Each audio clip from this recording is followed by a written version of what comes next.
Bonjour, c'est Thibault Lambert et vous écoutez Code Source, le podcast d'actualité du Parisien. C'est officiellement la fin de l'ère Kylian Mbappé au Paris Saint-Germain. L'attaquant de 25 ans, originaire de Seine-Saint-Denis, a annoncé son départ le vendredi 10 mai sur ses réseaux sociaux.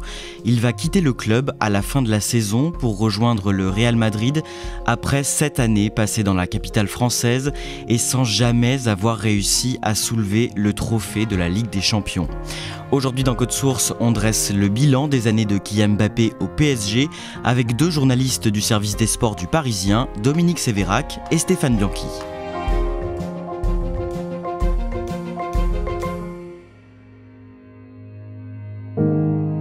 Et c'est la fin du chemin, c'est terminé pour le Paris Saint-Germain qui n'aura que d'immenses regrets à l'issue de cette demi-finale retour. Stéphane Bianchi, le mardi 7 mai, le soir, juste après l'élimination du PSG de la Ligue des Champions par le Borussia Dortmund, vous voyez arriver Kylian Mbappé en zone mixte au Parc des Princes. Est-ce qu'on voit la déception sur son visage ? Oui, c'est même plus que de la déception qu'on voit sur le visage de Kylian Mbappé. On est un peu plus d'une heure après le match quand il se présente en zone mixte et c'est le visage hyper fermé qu'il arrive, les yeux même un peu rougis. On est éliminé, c'est sûr qu'on est triste. On est triste d'être éliminé, de ne pas aller en finale. Son équipe vient de se faire sortir de la Ligue des Champions, il n'a pas été bon, il le sait. Il sait surtout qu'il vient de jouer son dernier match de Ligue des Champions avec le Paris Saint-Germain et qu'après 7 ans ici, malgré tous les rêves qu'il pouvait avoir d'être le premier à réaliser cet exploit, il ne gagnera jamais la Ligue des Champions avec le Paris Saint-Germain. Comment il analyse la défaite ce soir-là ? Il ne cherche aucune excuse à cette défaite. Il explique que l'équipe n'a pas mis tous les ingrédients pour gagner cette place en finale de Ligue des Champions. Et à titre individuel, il reconnaît que le gars qui devait marquer les buts, c'était lui, et il ne l'a pas fait. On va revenir sur cette demi-finale perdue, mais dans cet épisode de Code Source, on va faire le bilan des 7 saisons de Kylian Mbappé au PSG. Avec vous, Stéphane Bianchi, et vous, Dominique Sévérac, de façon forcément subjective, nous ne serons pas exhaustifs. C'est en 2017 que l'attaquant arrive à Paris, en provenance du club de Monaco, à l'âge de 18 ans. Dominique Sévérac, dès ce moment-là, il est considéré comme un prodige. Oui, il vient de finir demi-finaliste de la Ligue des Champions pour la première fois qu'il la dispute avec Monaco. Il a marqué dans tous les matchs à élimination directe, c'est-à-dire huitième de finale, quart de finale, demi-finale, face à des adversaires prestigieux comme Manchester City ou Dortmund. Oui, c'est un crack.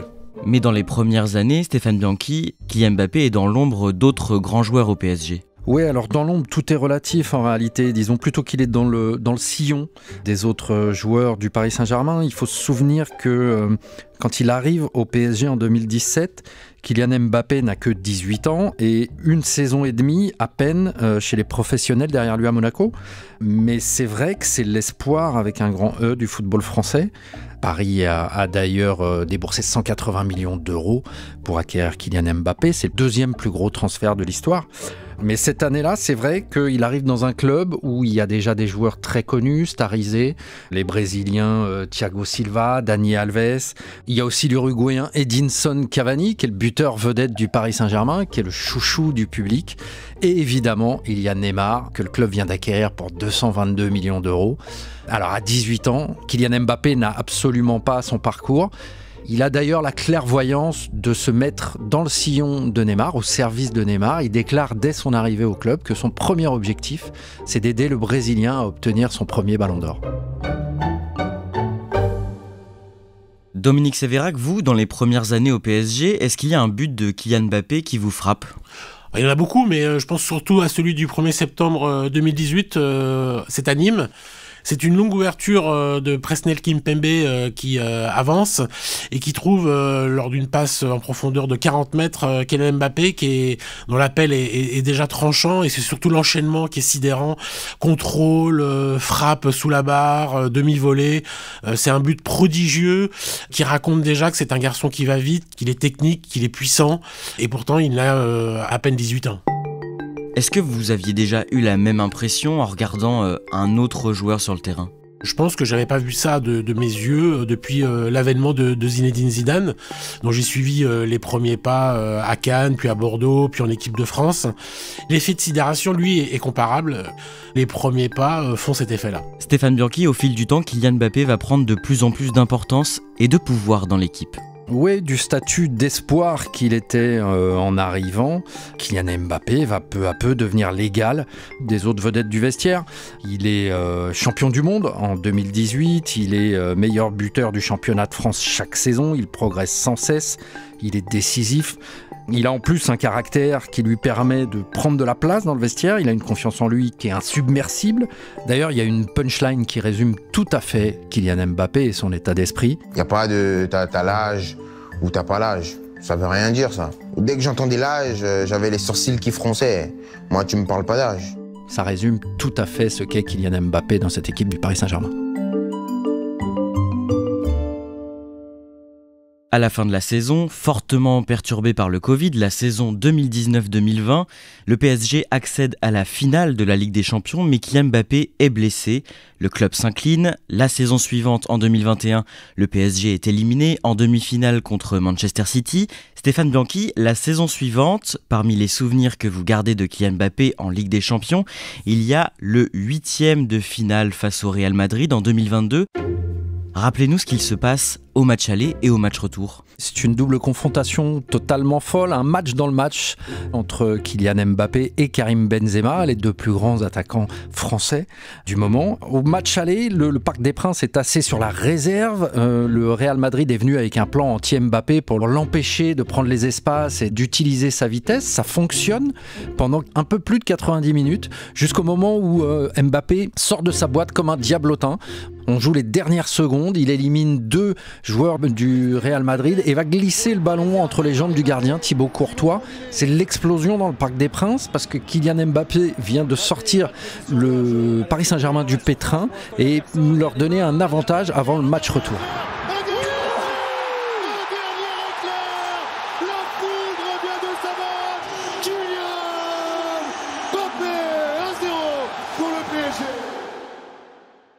Que se passe-t-il alors au match retour ? Il commence presque comme dans un rêve. Kylian Mbappé a des jambes de feu. Le Paris Saint-Germain maîtrise parfaitement son sujet. Kylian Mbappé, même en première période, va donner un avantage considérable au Paris Saint-Germain en inscrivant encore un but. Ça spécial. Frappe de l'intérieur du pied qui vient se loger au pied du poteau du gardien. On pense que tout va bien se dérouler pour le Paris Saint-Germain. Jusqu'à ce que patatras, Karim Benzema force Gianluigi Donnarumma, le gardien du PSG, à l'erreur. En 15 minutes, Paris va sombrer, encaisser 3 buts de Karim Benzema. Benzema! Le Paris Saint-Germain est submergé! Paris va sortir par la petite porte de cette Ligue des Champions en 8e de finale. Avec l'équipe de France, Kylian Mbappé, qui a déjà été sacré champion du monde en 2018, arrive à se hisser en finale le 18 décembre 2022 au Qatar. Une finale épique face à l'Argentine de Léo Messi, lui aussi joueur du PSG. Les Bleus sont dominés une bonne partie du match, jusqu'à ce que l'attaquant français sonne la révolte. On a vu deux visages de Kylian Mbappé durant ce match. Pendant 70 minutes, l'équipe de France et Kylian Mbappé sont invisibles. Et Kylian Mbappé réveille tout le monde, sonne la révolte. Il va commencer par réduire le score sur penalty. Et l'espoir, peut-être, avec Kylian Mbappé. Il va ensuite placer une volée qui va permettre à l'équipe de France d'égaliser, d'arracher la prolongation. Cette finale qui revit. Et dans cette prolongation qui va être encore complètement folle, Lionel Messi va redonner l'avantage à l'Argentine. Kylian Mbappé va de nouveau égaliser. La finale ira au tir au but. Malheureusement, l'équipe de France perdra cette finale. L'Argentine, championne du monde. Mais Kylian Mbappé en restera un des héros, le seul depuis 1966 à avoir été capable d'inscrire 3 buts dans une finale de Coupe du Monde. Je suis allé récemment au Qatar, sur les traces, un an après de cette finale de Coupe du Monde. Et les gens que j'ai rencontrés là-bas me parlaient davantage justement du triplé de Kylian Mbappé que de la victoire de l'Argentine. Dominique Sévérac, en club, une bonne partie de ses 7 ans passés au PSG aura été ponctuée du feuilleton de son futur départ vers le très prestigieux Real Madrid, l'autre club de ses rêves, celui qui a remporté 14 fois la Ligue des Champions. Tout simplement, le Real Madrid, c'est l'autre rêve de Kylian Mbappé. Il y a le Paris Saint-Germain, il est né à Paris, il a grandi à Bondy, mais il a aussi toujours rêvé du plus grand club du monde, le Real Madrid. Il a visité les installations, il a rencontré Zinedine Zidane, l'ancien entraîneur, il a rencontré Cristiano Ronaldo, l'ancienne figure tutélaire du Real Madrid. Son nom a toujours été associé au Real, qui reviendra plusieurs fois à la charge, qui fera plusieurs fois des propositions pour le recruter. Pendant toutes ces années au PSG, Kylian Mbappé engrange les buts dans les différentes compétitions, il aide à remporter le championnat de France. Depuis mars 2023, il est le meilleur buteur de l'histoire du club et pourtant il n'arrive pas à entrer dans le cœur d'une partie des supporters du PSG. Pourquoi ça ? Certains supporters lui reprochent un côté robot, un côté buteur exceptionnel, mais pas assez proche du public et qui a un jeu, selon eux, trop stéréotypé. C'est un public qui a aimé Rai, Safet Suzik, Luis Fernandez, des joueurs qui avaient une part peut-être plus fantasque dans leur jeu. Mbappé, c'est trop chirurgical, trop clinique, trop froid pour eux. Et c'est son attitude aussi qui peut agacer parfois ? Oui, il est parfois présenté comme quelqu'un d'autant, un peu arrogant, qui mettrait le challenge individuel, sa carrière, son destin, avant le challenge collectif, l'équipe, le club. Et c'est pour ça qu'il y a parfois une forme de décalage entre ses performances et l'amour du public du Parc des Princes. À cette période, Kylian Mbappé est en plein bras de fer avec la direction du club. Il vient d'envoyer un courrier le 12 juin au PSG pour dire en résumé qu'il compte partir à la fin de la saison 2023-2024 et il va être pénalisé pour ça. Oui, il va être mis dans le loft, c'est-à-dire avec les joueurs indésirables, ceux dont le club ne veut plus. Il a envoyé une lettre recommandée, il dit à l'écrit ce qu'il avait déjà dit à l'oral, à ses dirigeants. Mais bon, ce courrier recommandé rend furieux Nasser El Khelaifi, le président, qui intime donc à la partie sportive du club de le mettre à l'écart. Il n'a plus le droit de s'entraîner aux mêmes heures que les autres joueurs. C'est la première fois dans l'histoire du football qu'on voit une star mondiale comme ça mise à l'écart. Cette période de mise à l'écart dure environ un mois et ensuite, pendant toute la saison, l'entraîneur Luis Enrique n'utilise pas pleinement Kylian Mbappé sur le terrain. Oui, il y a plusieurs phases. D'abord, c'est Luis Enrique qui milite en interne pour récupérer Kylian Mbappé, ce qu'il obtient dès la deuxième journée, puisque Kylian Mbappé est dans le groupe qui va à Toulouse, et c'est lui qui marque même le premier but de la saison. Mais effectivement, à partir du mois de février 2024, quand Kylian Mbappé annonce en interne qu'il va quitter le Paris Saint-Germain à la fin de la saison, au 30 juin 2024, il a un temps de jeu qui passe de 80% à 50%, c'est-à-dire qu'il ne joue plus tous les matchs, il joue quasiment un match sur deux, en championnat en tout cas. Il n'est plus le joueur qu'on ne sort pas indiscutable, il est parfois sur le banc de touche.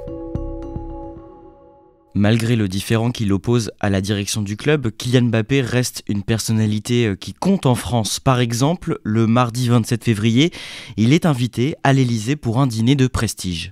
Oui, alors pas sûr que Kylian Mbappé s'y sente totalement à sa place, mais ça dit tout en réalité de ce qu'il représente aujourd'hui dans la société française. C'est d'ailleurs le seul sportif en activité à être invité à ce dîner où se mêlent hommes politiques, éminents représentants du Qatar et des grands capitaines d'industrie.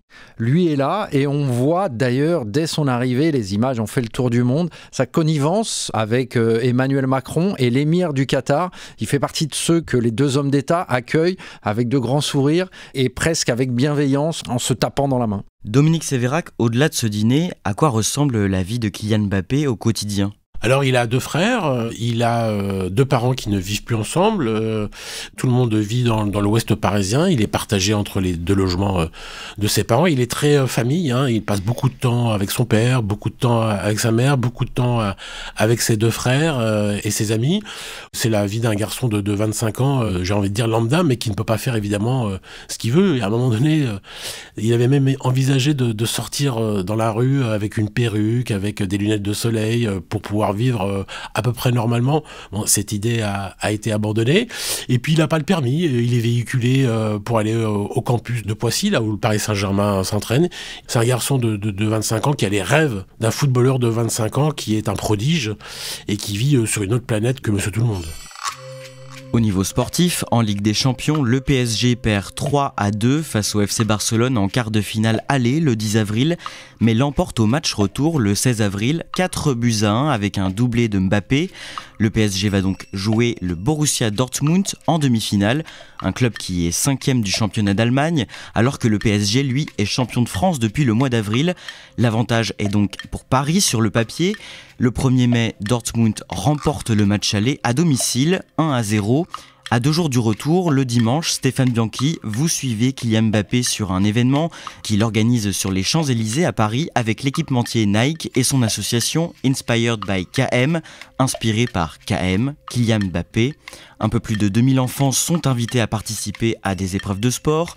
Vous êtes sur place pour le Parisien, vous parlez aux joueurs et dans ce qu'il vous dit, dans ce que vous dit son entourage, vous ressentez une forme de lassitude. La saison a été compliquée, beaucoup plus compliquée que ce qu'on voit uniquement sur le terrain. Elle l'a été également en coulisses. On est à 2 jours d'un match où il doit mener son équipe à la victoire. Il est l'homme qu'on attend et il a besoin de s'aérer l'esprit. Il m'explique clairement qu'il y a l'homme et le joueur et que pour que le joueur soit bon, le mardi suivant, l'homme a besoin de prendre des ondes positives. Et c'est auprès des gamins, des associations qu'il vient les chercher.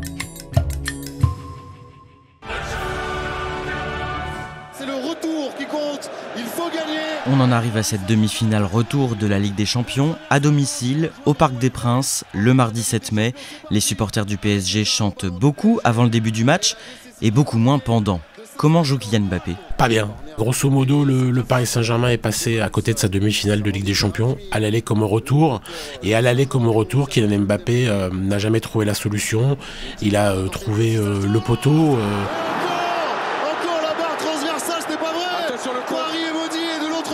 Et comme il dit, quand on trouve le poteau, c'est que la frappe est mauvaise. Donc ce n'est pas un bon Kylian Mbappé qui aura parcouru cette campagne européenne, en demi-finale en tout cas, parce qu'il avait marqué en 8e de finale, il avait marqué en quart, mais en demi, il est resté muet. Après cette défaite, beaucoup de supporters parisiens sont très critiques envers le PSG et son attaquant star Kylian Mbappé. Qu'est-ce qu'ils disent en résumé ? Ils disent que Kylian Mbappé ne permet pas de gagner les grands matchs quand le Paris Saint-Germain est attendu pour franchir un cap, pour atteindre une finale de Ligue des Champions. Normalement, les grands matchs appartiennent aux grands joueurs et donc Kylian Mbappé doit faire la différence et il ne la fait pas. Et donc c'est du dépit, du désamour, c'est parfois même de la rancœur, mais tout ça est évidemment irrationnel. Salut à tous, c'est Kylian. Le vendredi 10 mai, le joueur annonce officiellement son départ du Paris Saint-Germain dans une vidéo publiée sur ses réseaux sociaux. C'est ma dernière année au Paris Saint-Germain, je ne vais pas prolonger. Une vidéo dans laquelle il remercie les supporters, ses fans. Je voudrais remercier les coéquipiers, l'ensemble des coéquipiers que j'ai eus. Mais pas le président du club, Nasser Al-Khelaifi, et cette omission est remarquée. Oui, elle est extrêmement remarquée parce qu'elle témoigne de manière spectaculaire de la relation polaire qu'il entretient avec son président. Les deux hommes ne se parlent quasiment plus et quand ils se parlent, c'est de manière glaciale. Il n'a pas accepté Kylian Mbappé d'être mis dans le loft, il n'a pas accepté les promesses non tenues selon lui par son président ces 2 dernières saisons. Et le président, lui, ne supporte pas l'idée de voir un des meilleurs joueurs du monde partir libre du Paris Saint-Germain. Déjà, c'est un président qui n'aime pas que ses joueurs le quittent. Il aime que ça soit le club qui ait décidé de s'en séparer. Cette absence lors de cette vidéo d'adieu, c'est le signe que plus rien ne peut les réconcilier.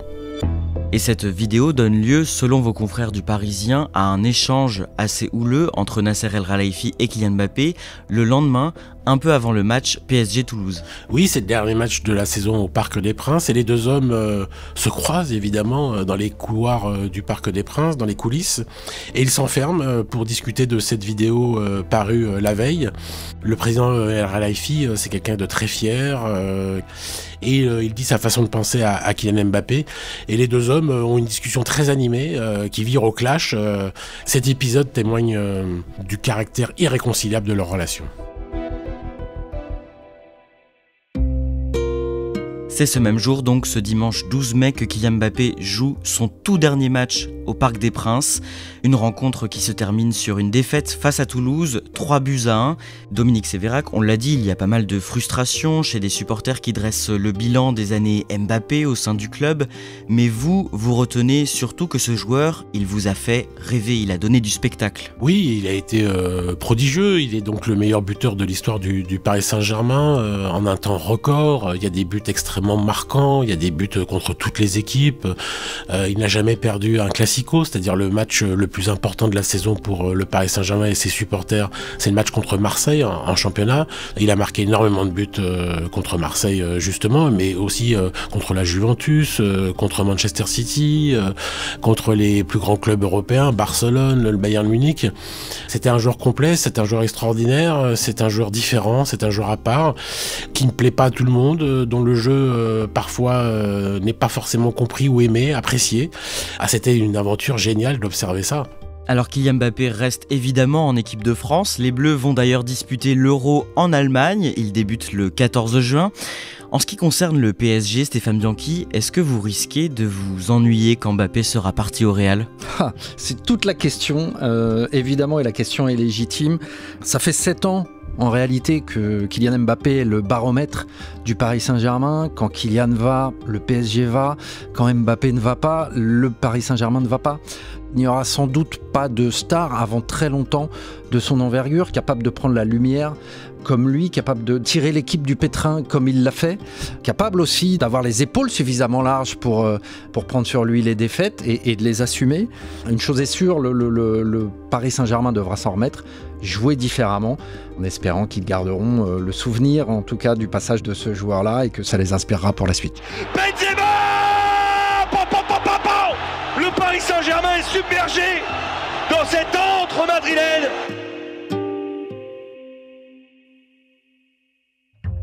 Merci à Stéphane Bianchi et Dominique Sévérac. Code Source, c'est le podcast quotidien d'actualité du Parisien. Parlez-en autour de vous et surtout, laissez-nous des commentaires et des petites étoiles sur votre plateforme d'écoute préférée. C'est ce qui nous aide le plus à nous faire connaître. Cet épisode a été produit par Clara Garnier-Amouroux et Barbara Gouy. Réalisation, Pierre Chaffanjon. Ne ratez pas les 2 autres podcasts du Parisien, Crime Story, une affaire criminelle racontée chaque samedi, et le mercredi, un ou une médaillée d'or olympique ou paralympique raconte son parcours dans notre podcast Le Sacre.